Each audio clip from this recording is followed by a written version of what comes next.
All right, if you're studying for your secretarial practice exam, you have come to the right place. We are about to break down Chapter 4, Issue of Debentures, and I'm going to give you all the key points you absolutely have to know to ace it. Look, we all know exam time is crunch time, so let's not waste a second. This is your fast-track guide to this chapter. We're going to cover the core concepts, the definitions, and the specific numbers you need to have memorized. Let's get right into it. So here's our game plan. First, we'll cover the basics. Then we'll jump into the regulations you'll definitely be tested on. After that, we'll walk through the whole procedure, look at how investors are protected, and then finish up with a super quick review of the key terms. Ready? Let's go. All right, first things first, let's start with the absolute foundation. What in the world is a debenture? Well, it all boils down to one simple idea: borrowed capital. The easiest way to think about a debenture is like an official IOU from a company. It's a formal certificate that basically says, hey, we've borrowed your money and we promise to pay it back on a certain date with interest. Now, the most crucial thing to get here is that a debenture holder is a creditor. They're a lender to the company. They are not an owner. That's a huge distinction. So you might be asking, why would a company do this instead of just issuing more shares? Well, it's all about one word: control. See, when a company issues shares, they're selling off tiny pieces of ownership. But by issuing debentures, they can raise a ton of capital for big projects without giving up any of that ownership or any voting rights. Okay, now for the part I can almost guarantee you'll see on your exam: the rules. So you're going to want to pay really close attention here because these regulations are absolutely critical. You've basically got three main rulebooks to worry about. First, the Companies Act of 2013. That's kind of the big overall framework. Then you've got the Companies Rules of 2014, which get really specific about secured debentures, the ones backed by company assets. And finally, there's SEBI, the market regulator, which handles all the rules for public offers and credit ratings. The Companies Act itself lays down some non-negotiable rules. First, no voting rights. Again, they're lenders, not owners, simple as that. Second, the company has to issue that official IOU, the debenture certificate, within 6 months. Third, they must create a special savings account called a Debenture Redemption Reserve, or DRR, to make sure they have the cash to repay the loan. And finally, they've got to appoint debenture trustees, who basically act as the watchdogs for the debenture holders. Now, the rules also include some specific numbers that are just perfect for exam questions. Let's lock these in. First up, 10 years. This is a classic exam question, so remember this. 10 years is the maximum lifespan for secured debentures. The company has to pay back the loan within a decade. That's a key provision you've just got to know.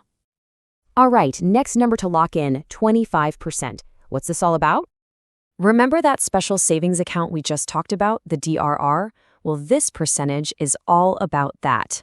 A company must make sure that the DRR account has a balance equal to at least 25% of the value of the debentures it still owes. It's that safety net to make sure the repayment money is there.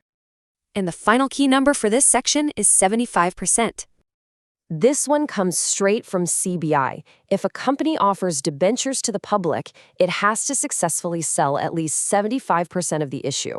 If they don't hit this target, the whole issue is canceled, and all the application money must be returned. It's basically proof of public confidence. So, we know what debentures are, and we know the rules that govern them. Now, let's look at the actual procedure. How does a company go from just deciding to issue debentures to actually getting the cash in hand? It's an 11-step process. It starts with the board passing a resolution. A really crucial early step is getting a credit rating to assess the risk for investors. Then the company issues a prospectus, the formal invitation to invest, and opens a special bank account just for the application money. After the offer closes, the board meets again to allot the debentures, issue the certificates, and update the official register.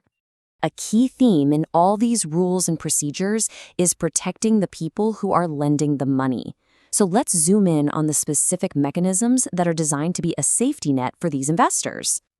And this brings us to the debenture trustee. This isn't just a person, but an institution, usually a bank or a financial firm.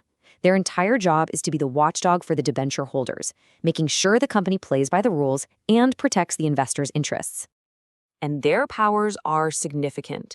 They ensure the company's assets are secured for repayment. They monitor the legal agreements and handle investor complaints. And crucially, if the company defaults, the trustees can take them to the National Company Law Tribunal to force payment. In short, they are the investor's best friend. All right, we're in the home stretch. Let's do a quick fire round of the most important definitions you need to know for your exam. This is your final check. The debenture certificate. This is the official proof of the loan. The key fact to remember is the timeline. It must be issued within 6 months of allotment. Got it? 6 months. The debenture trustee. Think of this as the master rulebook for the entire debenture issue. It's a legal contract between the company and the trustees that lays out every single term and condition, protecting those debenture holders. And finally, charge on assets. This is what makes a secured debenture secure. It's a legal claim on specific company assets, maybe a building or some machinery. If the company defaults, the debenture holders, through their trustees, can have that asset sold to get their money back. So if you remember just one thing from all this, let it be this. The most important right a debenture holder has is the right to be repaid first. In good times, sure, shareholders might earn more. But if a company fails, debenture holders, as creditors, are first in line to get their money back. Shareholders are last. That is the fundamental difference between being a lender and an owner. Keep that in mind and good luck on your exam.